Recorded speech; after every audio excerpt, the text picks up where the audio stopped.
Right. Telangana Congress ప్రభుత్వం ఎంతో ప్రతిష్టాత్మకంగా నిర్వహించిన మిస్ వరల్డ్ పోటీలపై మాజీ మంత్రి హరీష్ రావు కీలక వ్యాఖ్యలు చేశారు. అందాల పోటీలు నిర్వహించడం రాక కాంగ్రెస్ నేతలు తెలంగాణ పరువు తీశారన్నారు.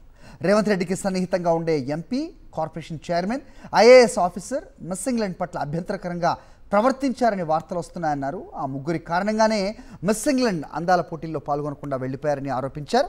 రేవంత్కి చిత్తశుద్ధి ఉంటే ఆ సీసీటీవీ ఫుటేజ్ బయట పెట్టాలని హరీష్ రావు డిమాండ్ చేశారు. ఇవాళ రేవంత్ రెడ్డి అందాల పోటీ ఇవాళ మళ్ళీ మాట్లాడి ఒలింపిక్స్ పెడతాను. నువ్వు అందాల పోటీలు పెట్టడమే నీకు శాతగాలే. పరువు తీసినావు ఈ రాష్ట్రాన్ని పరువు తీసినావు. ఇలా మీడియాలో వార్తలు వస్తున్నాయి. నీకు సన్నిహితంగా ఉండే ఒక ఎంపీ, నీకు సన్నిహితంగా ఉండే ఒక కార్పొరేషన్ చైర్మన్, నీకు దగ్గరగా ఉండే ఒక ఐఏఎస్ అధికారే ఆ మిస్ ఇంగ్లాండ్ పట్ల అనుచితంగా ప్రవర్తించారని వార్తలు వస్తూ ఉన్నాయి. నీకు చిత్తశుద్ధి ఉంటే ఆ సీసీ ఫుటేజ్ బయట పెట్టు. నీకు చిత్తశుద్ధి ఉంటే వాళ్ళను కాంగ్రెస్ పార్టీ నుంచి సస్పెండ్ చేసి తక్షణమే వాళ్ళ మీద కేసులు నమోదు చేయి. ఈ రాష్ట్ర గౌరవాన్ని నిలబెట్టు.